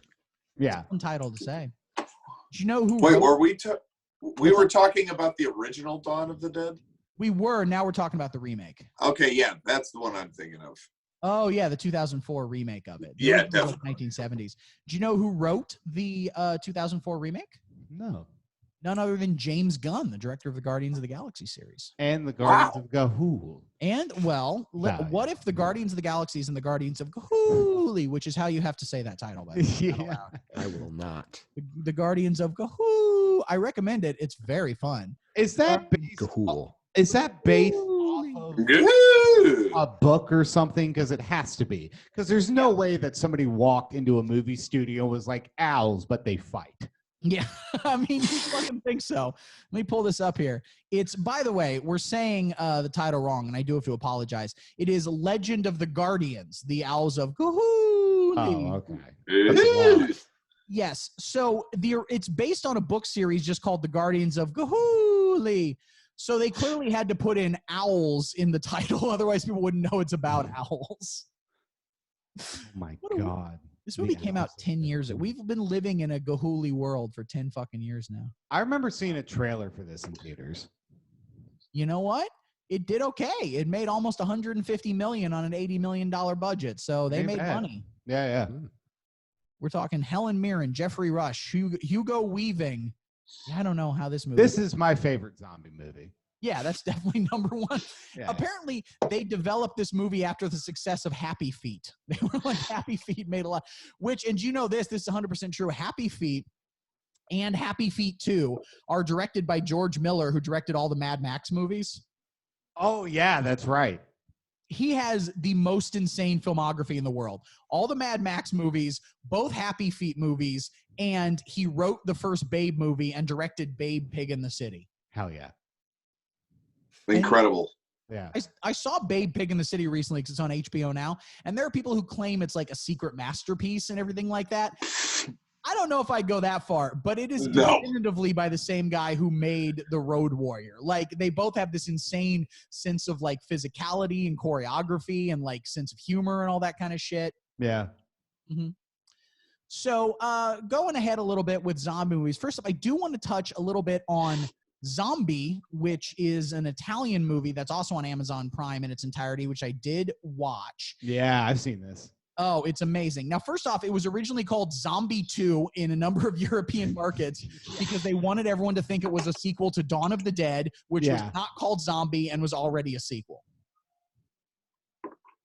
That's how they did shit back in the day. Yeah, believe it or not. Now, this is directed by Lucio Fulci, who is the Italian master of dumb, gory schlock. But I'll tell you this movie's got tits in it. God bless it. Does it ever? Yeah. Fuck yeah. Now, here's what happens. A chick goes scuba diving for some reason that I couldn't quite follow because I was only half watching the movie.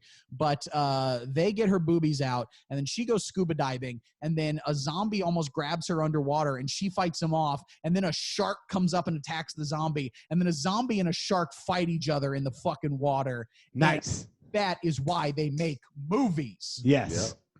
And apparently I was reading about it, and it was a real shark, and they got a shark trainer, and they got the shark, they fed it and then tranquilized it, and then had a shark trainer get in the water, dress as a zombie, and just kind of wrestle with it. Hell yeah. That's you know, the Italians understand that not all special effects have to come from ILM. Okay. How do I get that Freestyle job? it. How do you get that job? Yeah. You have to be Italian in 1975 when there were not rules. Yeah, that's fair. Yeah, that's kind of how you do that.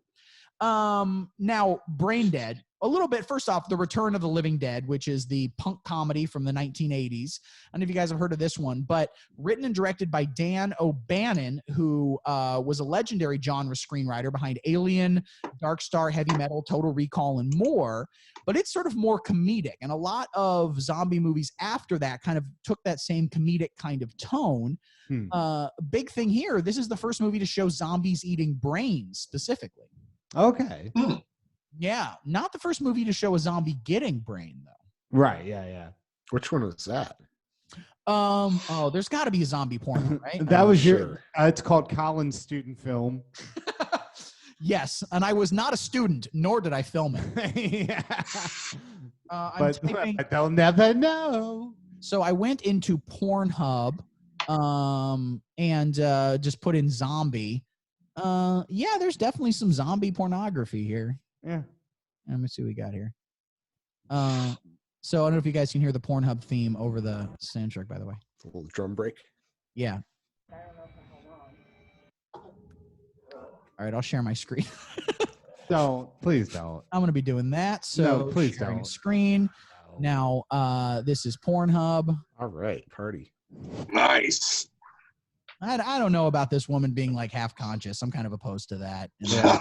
That's like a killer clown mask. And a fake dick. That's a very fake penis. So far, pretty tame. We've just seen boobs. Okay, now we're kind of getting there. Yeah, I think that like if you're like I can only come to zombie pornography, you shouldn't be allowed to vote. Yeah. Not just I can only, like just in general if you do. Yeah, if you're capable before you're allowed to vote, they should pull up zombie pornography and make you jack off. And if you come, you could only vote Republican. That's how that works. You're not allowed. vote for anything else. Does this get you hard, sir? This get you hard. Yeah. Now, this is one of the great zombie movies of all time. Brain Dead, released in America as Dead Alive. I love this one. You guys know this one, Peter Jackson? Not his Fuck first. yeah. Love this one. This movie is generally considered the goriest film ever made. It was the first New Zealand zombie movie, first off. But in the final scene alone. Colin, let's be fair. It was the first New Zealand movie. Yeah, that's true. They'd never made one before. Yeah. I was watching The Road Warrior just last night, and I was like, this might just be a documentary about Australia. Yeah. Pretty much. New Zealand does that feel rougher or like more sophisticated than Australia to you guys? It feels slightly More. but yeah. Definitely. Yeah. But I think that's only because they got the Lord of the Rings movies. Yep. Well, you know, I don't know. Aussies, they're like a little bit more dirty, right? In New Zealand, they're like a little bit more refined. Yeah, I think you're right. I don't know. Ethan, if you had to choose a country we go to war with, which one would it be, Australia or New Zealand? And keep in mind, Donald Trump does listen to this podcast and will act upon your recommendations. Yeah. No, the weight is on my shoulders for this. Yeah, I mean, Australia's been burning up. Like, who knows how much is really left? And it's basically just a sandbox and the rest of it. New Zealand, I mean, I say we take the Shire, take it back. Yeah. Do it. 51st state, Take 52nd, that whatever. goddamn Shire. What? You shall not pass. I could see Donald Trump believing the Lord of the Rings is real. But if New Zealand. $20 fell into my pocket somehow, I wouldn't ask any questions. Beautiful. But yeah, this movie is fucking bananas. Like I was saying, 300 liters of fake blood were used in that final scene fucking alone. Yes. 300, just a 2-liter bottle. So it is literally the bloodiest film of all time. I believe so. And I was going to say, I drink a 2-liter bottle of Surge every morning before I get out of bed. And that's the only way I can get going. And just imagine 150 of those. That's a lot of fucking blood. Yeah. They put up a hose on that lawnmower, which is, it's the only movie I can think of where a lawnmower becomes a weapon, and more movies should fucking do that. That's true. That rules. And they had an apparatus set to it where it would gush out 5 gallons of blood a minute. Yes. That fucking was raw as hell. That was fucking legendary. I love that scene. It actually, an interesting thing about this movie is it does kind of bring back the racial element in some kind of way, although it's not as racist, but it's a tribute to King Kong, which Peter Jackson would later read. Right. I was just thinking of that. It comes from Skull Island, so it's like a monkey, you know? In others, like Night of the Living Dead, I think they have some reference to a comet passing. They don't really pay a lot of lip service to why the dead are rising from the fucking grave. Yeah. But in this one, they do reference like a monkey bites you. Yes. Yeah. From Skull Island. Absolutely correct. Yeah. It's a big sort of Peter Jackson thing. And it's kind of similar to George Miller, like I was talking about, and Sam Raimi too, is this idea of like comedy through excess, where the comedy isn't like they're to some degree kind of mocking this genre, but not really. They love the genre. The comedy is not through like jokes. It's through the idea that just anything can happen. Like whatever idea they have, they go, let's do 5 more gallons of blood on top of that nonsense idea. Right. Yeah. So let's jump ahead a little bit to 2001 and talk about 28 Days Later. Yo, this is a good one. So this blew the fuck up, the zombie genre. Ethan, James, talk to me about 28 Days Later. That's probably, for me, this is probably my favorite zombie movie. I remember seeing this when it came out. Fast zombies that shot on crappy DV cameras, so it's kind of like got this current news, like you're watching the newsreel kind of thing. The fast shutter where the zombies are jerking and making these like just unnatural movements. Like, oh yeah, super terrifying.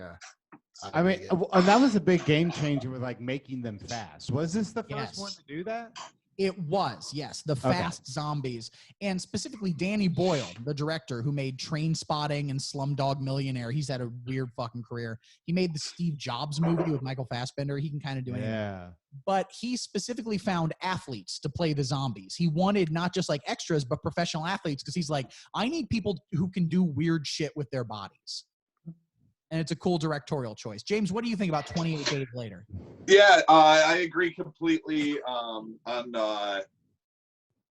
the whole physicality of it and everything. I love the fast zombies. They're not only just fast zombies like in Dawn of the Dead, the remake, which I also love, but they are doing extra weird shit. Like they're extra fast and just kind of like, really, really intense, unusual motions. And I think that really adds to that level of scariness. I mean, Now, like I said, slow zombies is fucking just like why. Yeah. Now, Collin, you said that he was specifically looking for people to play the zombies who could do weird shit with their body. When they put that casting call out there, how many people do you think submitted that were very confused on what they were looking for? Danny Bodos goes, I've seen 7 people suck their own dick today. Some guy does that. This guy came and found a quarter in my ear, and I put him in the movie. It's a magic trick. Yeah. It's a good fucking question. But he did mention the DV cam, which I like a lot about it. Just sort of the aesthetics. It was before, now everything's shot on digital and like digital looks good. Right. But at the time, digital looked kind of like shit. And to film it like that with all these handheld shots, enabled them to like film real quick because they wanted to, shoot this post-apocalyptic London with no one there. And it's really hard to do. But they're like, all right, we'll give you 45 minutes and we'll clear out Piccadilly fucking Circus. And they jumped in and got it. And also looked like shit. Now, the writer of this movie, Alex Garland, later went on to direct Ex Machina and Annihilation, and he wrote Dread and basically directed it by most accounts. He fucking owns. Yeah, Dread fucks. Dread's gnarly as shit. You know what? More people should watch it. I agree. I know this isn't a movie, but it's on brand. Did anybody play Zombies Ate My Neighbors when they were younger? Fuck yeah, I love that game, dude. Yeah. That was an awesome one. That was classic, man. Yeah. I mean, video games, which we'll talk a little bit more with Resident Evil and Left 4 Dead and House of the Dead, like so much of zombie sort of genre fiction of the 2000s does come from video games. Yeah. We'll talk more about that. But one thing I wanted to share about 28 Days Later, what Alex Garland said, he said he was inspired by how he felt early zombie movies were about a fear of nuclear power. I don't know if I really buy that, but maybe kind of. But he said he wanted to make something about what was a major fear of the late 90s, which was disease. So he specifically modeled the rage virus after Ebola. Oh, okay. Believe it or not. Oh, shit. Now, Resident Evil. I've played a little Resident Evil for maybe it was the 64. I forget. It scared the fuck out of me. Were you guys Resident Evil guys? I've never really been much of a gamer. Yeah, I mean, I hate women and minorities. But other than that, I don't really follow. The arcade game was usually when I got an opportunity to play that or when I was at someone's house. But I love the arcade game, man. They came at you. It was awesome. Yeah, they freaked me the hell out. Yeah. Were you, Ethan, are you a gamer? I'll play some stuff from time to time. Again, I remember back in the day being at the little duck for cover, press the foot pedal. Hell yeah. Time Crisis. Well, no. Yeah. Yeah. Well, they had people would copy that, and I swear there was a version where there's like the undead are coming at you. I think it was like House of the Dead. I think it was House of the Dead, yeah. There you go. Yeah. I played a fair amount of House of the Dead at the arcade at the Savoy 16 movie theater when I was growing up. And I was that guy who would double gun it. You know what I'm saying? Oh, put it in, fuck yeah. Fucking guns, and just like, boom, boom, boom, boom, boom, boom, boom, boom, boom. That's double credits though, right? Yeah. And the problem is I had to stop every now and then to get my dick sucked because I was so fucking popular that I just had to like. But they were like, "You handling both guns at once?" And I said, "Shut the fuck up, 12-year-old girl." I was 12 too. Can we talk about this? Can you jerk off to memories of when you fucked a 16-year-old if there are memories when you were 16 as well? Man. We might have to take this one to the Supreme Court. Yeah, I think so. I think we'll never know. Ladies and gentlemen of the jury, I may be a simple small town lawyer, but I do declare. Yeah. So they've made 6 Resident Evil movies. That's insane. All of them starring Mila Jovovich, most of them directed by Paul W.S. Anderson, who we've talked about on this podcast before, and I think is a big dick move that he refuses to change his name because he came first. Paul Thomas Anderson is a way better known director, way more acclaimed. Paul W.S. Anderson is like, Mortal Kombat 1995, assholes. So, I was first to the party. Suck. A little indie flick called Resident Evil 4, maybe. Yeah. Called Resident Evil Afterlife. Yeah. The Resident Evil film series is the highest grossing film series based on a video game. Combined, the movies have made about $1.5 billion. Damn. Yeah. It's crazy. They're huge. I was about to say, they've all made money. Like, they've all done well for themselves. I think they're actually, I don't know if they're big movies in China. We'll talk about that a little bit later. Zombie movies can't be released in China. Yeah. China will not allow any movie to be released about ghosts or zombies because they think it disrespects the dead. I am disrespectful to dirt. Which is there. But yeah, the video game aspect of it, sort of combining the zombie thing with like this, well, it's still post-apocalyptic and still Mad Max, but like almost a fucking spy movie, like action movie thing. It's weird. And Mila Jovovich should be up there with talking about like great action movie stars, but people are sexist, and I'm woke. Yeah. Go off, King. Shaun of the Dead. Let's talk about it. Hell yeah, let's do that. What do you guys think? Ethan, James, Shaun of the Dead. Riff for me. I love it. It's great. It's a great movie. It's hilarious. One of I think like 3 zombie comedies that I could think of off the top of my head that I really enjoy. I actually liked it better than Hot Fuzz, which was their other big movie, right? Oh yeah. They've made 3 movies together. Their Cornetto trilogy, as they call it. Shaun of the Dead, Hot Fuzz, and then At World's End. Oh yeah. Now, I saw them when At World's End was coming out. I saw Edgar Wright, Simon Pegg, and Nick Frost do a Q&A after a screening. It was after a screening of Shaun of the Dead and before a screening of Hot Fuzz at the Music Box. And Simon Pegg was like, all the other zombie movies are ripping us off. We kind of kickstarted the zombie resurgence thing, which I don't think is right. Like 28 Days Later is before, and that's kind of, I think, what they're most sort of riffing on in this movie is that and Resident Evil. Mm-hmm. Yeah.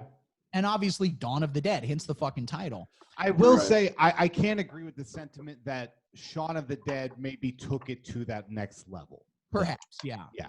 Well, and what makes, I think, Shaun of the Dead so great, and what kind of blew everybody's mind seeing it and made them realize, like, Edgar Wright is a serious fucking filmmaker, is the way it is a funny deconstruction of a genre while still being one of the best examples of the, like, just in terms of construction of the movie. At the end of the movie, you're feeling as much tension as you would in any other zombie movie, perhaps more so, and you're like, oh, they just like very effortlessly, I didn't even notice, turn this into a legitimate horror survival movie, and it fucking owns. Yeah, it's great. Mm-hmm. Yeah, I think Shaun of the Dead. Do you know there's a Cuban remake called Juan of the Dead? Yes, I read about this. Which is fucking crazy. I don't know much about it, but I don't know. Good for them. I think it's just almost like a shot-for-shot remake. Yeah, but it's all in Cuba. Yeah. So hopefully bigger asses. Yeah. Have you seen Fido, where they got the zombie for a pet? Oh, it's Bruce Campbell, right? Or no, it's not. It's who the fuck is it? Billy something or another, the Scottish guy? Corgan. Billy Corgan. Yes. He's a good zombie. Yeah, I could definitely see him. No, I haven't seen Fido. Is that any good? It's pretty decent. Yeah, it's kind of funny. They because they have like a collar where they can make the zombies like docile, so they keep them as pets. Oh, yeah, I remember that. I think I did see that at some point. There's also like an Arnold Schwarzenegger movie that came out a couple years ago called Maggie, where his daughter is a zombie. I haven't seen that one either. I haven't seen that. Interesting. Make a lot of zombie movies. So let's talk about one more zombie movie before we move on and play a game. World War Z. I never saw it. Now, have any of you guys read the book World War Z? No, but that's written by Mel Brooks' son, right? It is Max Brooks. Yeah. He wrote that, and he also wrote like the zombie survival guide. He kind of got zombies. And this was sort of at the beginning of the zombie resurgence. And World War Z is a great fucking book. Yep. It's called The Oral History of the Zombie War. So it's like just sort of, it's almost a collection of short stories just about a zombie apocalypse, but taking it very seriously and really thinking about it. And the thing about World War Z as a movie. Now, James and Ethan, have you seen this picture? Oh, yeah. So I actually haven't. Now, Ethan, you have. What do you think about it? I think it's good. They, again, took zombies in a whole different way. The whole, like, just masses, endless supply of zombies. They're making human walls and jumping over things, just pure force of masses. That was different. Because the thing about it is, I think it doesn't necessarily succeed entirely as a movie, although it's got some really good sequences. But so many zombie movies are like low budget, sort of grimy affairs. It is kind of interesting for someone to go like, all right, we're going to make a huge, giant budget blockbuster disaster movie zombie picture. Yeah. And there are images in the movie I've never seen before. You're right, where all the zombies act as like this ant colony or something like that to like invade different lands. I don't know. It kind of ate shit, right? Actually, it made money, but the thing is, it made some money, not as much as they wanted, but apparently production on it was really like a fucking disaster. They rewrote the script 1,000,000 times, and then they completely filmed it and edited it and made a whole movie that Brad Pitt liked. It was directed by a guy named Mark Forrester, who made some other shit, like, I don't know, garbage. But they put this whole thing together, and then they screened it for a test audience, and the original ending was like a bummer. Like Brad Pitt finds his wife has gotten married to some other guy, and like he can't have his family back, and so they just reshot the entire third act of the movie, which apparently Brad Pitt didn't like, and so they fucking hated it. And basically after the movie was done, Brad Pitt just kind of retired from being in movies for like 6 years. Yeah. And just came back like last year. Think about it. Between World War Z and then like Once Upon a Time in Hollywood, you didn't really see Brad Pitt and shit. No, yeah, he disappeared for a minute. And they were going to make a sequel, and Brad Pitt apparently was willing to do it if David Fincher would direct it. And David Fincher apparently said yes, he was going to do World War Z 2.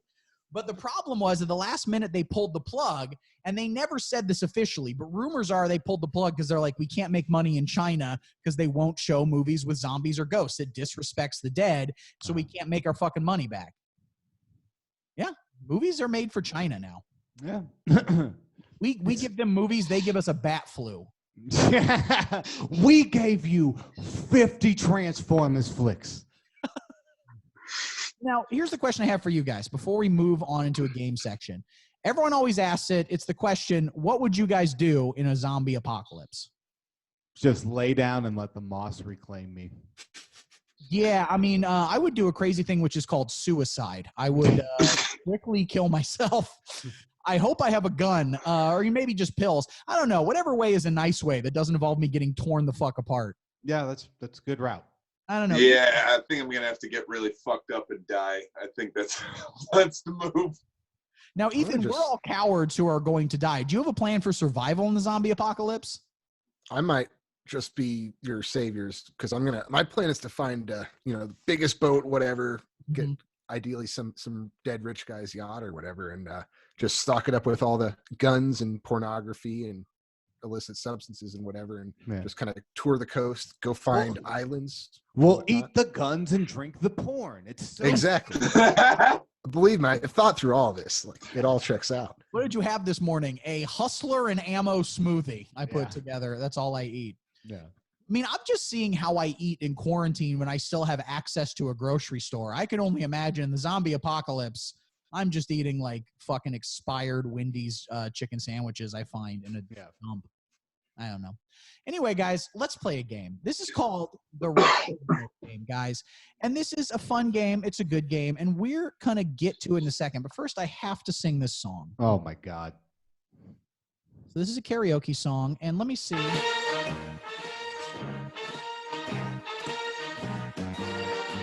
right, I have to pause there. I'm going to share with you guys screen share here so everyone can see. Okay. All right. This is the theme song to this game.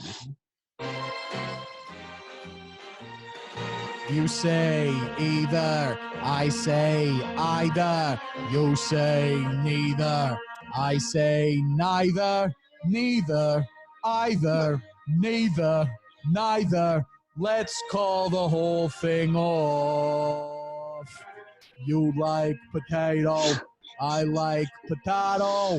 You like tomato, I like rotten tomatoes. Potato, potato, rotten tomatoes. Let's go see a bad movie.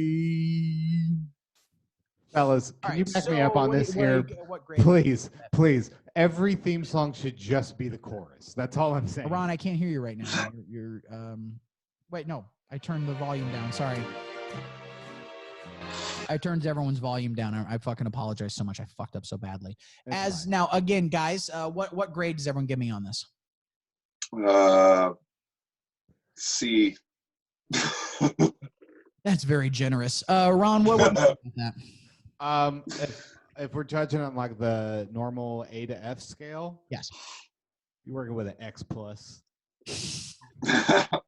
The normal A to F scale containing notes, none of which I hit. Yeah. So here's how this game works. I'm going to give you guys 2 different movies, okay? Okay. And you have to tell me which one you think got a lower score on the popular review aggregating site Rotten Tomatoes. So which movie did critics like less between these 2? Okay? So there's no turns. You can just shout out whenever you'd like. Okay. The first 2 pictures we have, keeping with the theme of today's episode, Zombie Strippers, the Canadian movie starring Jenna Jameson and Robert Englund. That's rough. Is he dead, Robert Englund? Probably. Did he die recently? What's his deal? Let me pull this up here. If he died, they shouldn't make any more Freddy Krueger movies. He is Freddy Krueger. Yeah. Robert Englund is alive. He's only 72 years old, man. He's Okay. Well, good for him. him. Yeah. I didn't know. Yeah. So the first movie, Zombie Strippers. The second movie, Pride and Prejudice and Zombies. You guys remember that? Yeah, I remember this one. Now, there was like a thing for a while after Abraham Lincoln Vampire Hunter, which is one of the worst fucking movies I've ever seen, where like the whole movie is like based on a dumb joke that's not funny, where it's like, okay, I guess look at how random and epic I am, lay bacon or some shit. You know what's the craziest thing? I read the book. Yeah, the book is completely different from the film. Really? The book is actually pretty good, and it's like a political thriller as opposed to like a straight horror. Like there's that element to it, but it's very like political and like, yeah. Because in the movie, they revealed that basically the Civil War was actually because, I swear to God, I'm not making this up, because all the plantation owners in the South were vampires. And so slavery was just them having blood bags to feed off of. And I was like, this seems incredibly racist, and I can't exactly figure out how. But like just in 7 different ways, I'm being pulled right now. Yeah. But all right, guys, which one do you think got a lower score, Zombie Strippers or Pride and Prejudice? I'm going to go with Zombie Strippers on this one. Pride and Prejudice. I think people want to see titties first. Interesting. What do you think, Ethan? I think the Pride and Prejudice one had a little bit bigger audience, I would guess. You are maybe correct. Zombie Strippers got 39%, which is better than you think for a movie called Zombie Strippers. Yeah, true. Pride and Prejudice and Zombies only got 45%. Ooh. Close call. Yeah, not great. All right, guys, next 2 movies. We're talking the Halloween sequel series. The previously mentioned Rob Zombie, H2, Halloween 2, or Halloween H2O, the one with LL Cool J. And I'm going to go with H2O. You're thinking I don't H2O? care. Yeah, I love that one. Yeah. It's better. in my eyes. H2O. Did you guys see the Rob Zombie Halloween sequel? I haven't. No, I didn't. People tell me it's okay, actually. I go to bat for it. That's one. It's not amazing or anything, but I will go to bat for it. It is pretty good. Yeah. Well, it turns out Halloween 2, the Rob Zombie one, got a considerably lower score. The Rob Zombie one got 22%. H2O with LL Cool J got 52%. Damn. Well, okay. Halloween 2 from Rob Zombie is an abomination. The first one is pretty good. Stand by the first one. Yeah. All right, guys. Next two. We're dealing with the most terrifying films thus far. Either Big Mama's House 2 or Big Mama's House 3, like father, like son. I think 3 got worse. Yeah, I'm gonna go with that. I'm gonna imagine that they pulled their shit together and somehow, like 3 or 4 in, they might have did something right. Yep. It happens sometimes. Like Saw 5 has a considerably better score than Saw 3 and 4. Now, in this case, they are within 1 point of one another. Big Mama's House 2 got 6% on Rotten Tomatoes. Okay. Big Mama's House, like father, like son, got 5% on Rotten Tomatoes. Damn. That's rough. So much worse than getting 0. If you get a 0%, which not a lot of movies have, there are some, right. That's an accomplishment. 5% is just an embarrassment. Yeah, no. Delete the whole thing at that point. Yeah, just the internet as a concept. Yeah. All right, guys, what do you think got a lower score? Cannonball Run 2 or Smokey and the Bandit Part 3? Smokey and the Bandit 3. Cannonball. I'll go Cannonball as well. Very close again. Smoking the Bandit Part 3 got 17%. Cannonball Run 2 got 13%. Ooh. If you ever watch that show, The Good Place, they find out that there's basically a purgatory called the medium place. Yeah. So everything is medium enjoyment, and the running joke is that the only movie you have is a copy of Cannonball Run 2. Because it's the most just okay movie. What are those? Like, I saw the first Cannonball Run when I was a kid. It's just a bunch of movie stars, like, in a car race or some shit? More or less. I don't fucking remember. They've always made garbage. People who are like, movies were so much better. I'm like, no, you just remember the good ones. You know what I'm saying? It's not like they only made good. It's not like they didn't figure out how to make a good movie till 1976. Also, you were just happy back then. Yeah. Also, you were a kid and you were dumb. Like, Power Rangers was bad. All right. Which one, guys, do you think got a lower score? Impractical Jokers, the movie, or Jackass Presents Bad Grandpa? Go with Practical Jokers. Yeah. Jackass.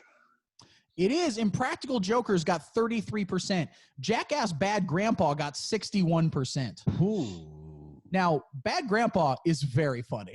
Oh, yeah. No, it's great. He shits on a wall. I mean, did you hear there is a Jackass 4 happening?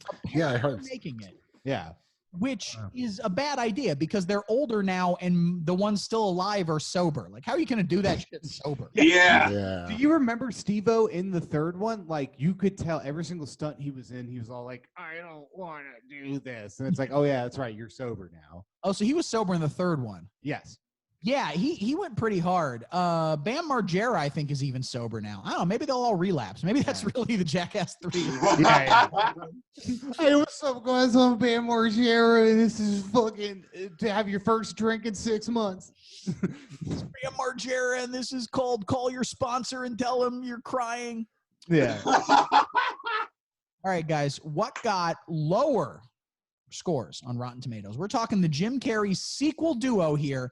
Ace Ventura, When Nature Calls, or Dumb and Dumber 2, spelled T-O. Dumb and Dumber 2 for sure. Yeah, Dumb and Dumber 2. Yeah. You know, you'd think so.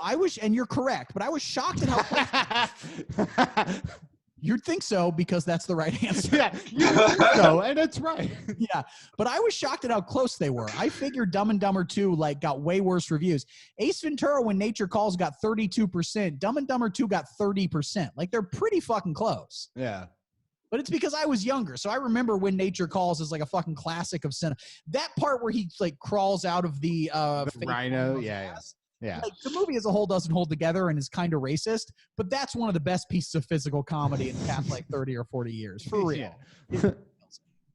All right, guys, the final two. It is the current president of the United States of America, who is Donald Trump. It's a double feature, baby. We're talking Home Alone 2, Lost in New York, or the Little Rascals movie. Ooh, go with Little Rascals, even though I loved that movie when I was a kid. Yeah, I liked Little Rascals too, but I think Home Alone was like, yeah, I think it was a bit more mainstream. Yeah. Yeah. Afraid so. Ethan? Yeah, I'm gonna have to side with them. Now, they both got bad reviews. I thought Home Alone 2, I didn't know it was as savaged as critically as it was. Home Alone 2 got 33%. Little Rascals got 23%. All right, yeah.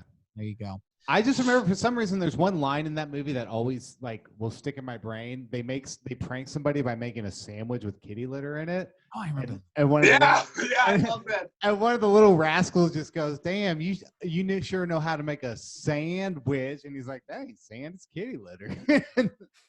What's amazing is the early Little Rascals series was just child slavery. That's all they were. Yeah. And then they remade the movie without the child slavery, and it didn't work. You need desperate kids to make comedy. I've always said it. Yeah. All right, guys. Let's confidently move into recommendations. Movies we've seen recently, we want to recommend. All right, I'll go first, then Ron can go. Give you guys 5 seconds to think about anything you've seen recently or not recently. Any favorite movies you like from back in the fucking day. Tell you what I saw. It's on Netflix right now. And I like the bejesus out of it. I'm a big, big fan of it. And it didn't get great reviews when it came out. And people have largely forgotten it. But it's one of my favorite movies of the past 10 years. It is Killing Them Softly. Oh, I saw that pop up. I need to watch that. It's I think it's fucking great. Now, I'm not alone in this. There are others who are with me who think it's great. But it's directed by Andrew Dominics, who also made Chopper, the Eric Bana Australian movie, and then famously The Assassination of Jesse James by the coward Robert Ford, which is a great movie, but a very weird sort of slow mood piece kind of thing. And Killing Them Softly is this set during the 2008 election and financial crisis, and set in New Orleans. And it's just about how the local mob economy is kind of thrown into the air when a game gets robbed. And there are all these great characters. James Gandolfini is amazing in it. It is such an odd movie with one of the great last lines in all of cinema history, where he just is, there's like, telling him he needs to get money from a mob guy, and Richard Jenkins is like, look on the screen, they're mentioning Thomas Jefferson. He goes, Thomas Jefferson was a fucking joke. He said, what does he go? He goes, he wrote down some great words, all men are created equal, which he clearly didn't believe because he let his own child live in slavery. America's a community. Give me a fucking break. In America, you're on your own. America's not a community, it's a business. Now fucking pay me. Boom, credits. Oh, it rules so hard. I love it. Movie's great. Killing Them Softly on Netflix now. Watch it. So I'll show some documentary love because, like I said, that's all I've been watching. So the first one is actually a docu-series on Netflix. These are both on Netflix. It's called How to Fix the Drug Scandal. I think the less I say about it, the better. Go into it with less details. Just true crime documentary about two separate crime labs that tested drugs in Boston, both on in Massachusetts. One in Boston, one on the other end of the state. And both having these weird bits of corruption at like pretty much the exact same time. So I'll leave it at that for that. Go check it out. But then I watched just a documentary last night called Icarus, which won Best Documentary of the Year at the Oscars the year it came out. And it's about the Russian doping scandal with not just the Olympics in Sochi, but apparently it goes back to like the 60s. Mm-hmm. And more or less like there's never been clean athletes in Russia. And it's really great, really intense. So yeah, How to Fix a Drug Scandal and Icarus, both on Netflix. Cool. Either of you guys have a recommendation you want to go with? I can think of one, sure. I want to say this was out right when Netflix first started streaming way back in the day, but this is Botched from 2007. It's with Steven Dorff, and it starts out like a heist movie. They're stealing some diamonds. And it goes wrong. They crash their car or something. Then they have to go. It's in Russia, and they have to go to this weird hotel. And there's like a strange floor in between that's under construction, and it turns into a horror movie. There's Vikings. There's disco music. There's slapstick. Hell yeah! It's absolutely absurd. If any, I don't know where you'd find it these days, but I definitely recommend it. It has something for everyone. It's out there somewhere. Yeah, everything is $3.99 on Amazon. Yeah, Google it. Yeah. What do you got, James? I am a child and a stoner when it comes to what I choose to watch. So we got Disney Plus not long ago, and I had never seen Monsters University, the sequel to Monsters Inc. Oh. And I had always loved Monsters Inc. But dude, Monsters University, even fucking cuter. Even more hilarious. It's totally great. If you want something that's just mindless to uplift you, definitely check it out. Oh, yeah. Okay. All right. That new Pixar one, Onward, is on Onward. Yeah. Which I keep thinking is called N-word, and I'm like, don't call it that. That's very racist. But yeah, I don't even really give a shit or want to see it, but like, it just, the novelty of being able to see a movie that should be in theaters right now, like right at home, I kind of want to do that. Yeah. Anyway, guys, thanks for doing the podcast. Where can we find you online? You can find us on Spotify, YouTube, all the platforms. We are Affluent Bums. We're about to record our full-length record as soon as we get out of quarantine, which has a whole new meaning now. The title is Roadkill for Dinner. Nice. That's a good name right there. I dig it. You can find me still not on Twitter, called Tommy Lahren a cunt. Stand behind it. It's true. You can find me on Instagram, COLLINBULLOCK. I'm taking a lot of pictures of my shitty quarantine beard, getting really into selfies this quarantine. That's what I'm doing. You can find me on, I don't know. I have a comedy album on Spotify that's not very good. I don't recommend it, but it's there. Check it out. That's fine. Cool. Yeah. How about you, Ron? You can find me on Twitter at Ron Irvin, ERVIN, and on Instagram at Ron Isn't Real. You can follow the show on Twitter at Adult Films Pod and like the Facebook page. Also, over the quarantine, I've made a TikTok and I've started making them, and I'm so deep into them. I really dig it. I'm Ron Irvin on there if you want to follow me. So far, my most successful one has like 50,000 views and 8,000 likes, and it's where I just literally tell teens that vaping is cool. So I think I've got this whole thing. Yeah. Well, you've murdered several Iranian teenagers. Yeah, it's great. That's great. There you go. Thank you guys so much for listening. We will listen. We will hear you, see you, feel you next week. And until then, bring me some brains to the concession stand. Goodbye. Good to see you guys.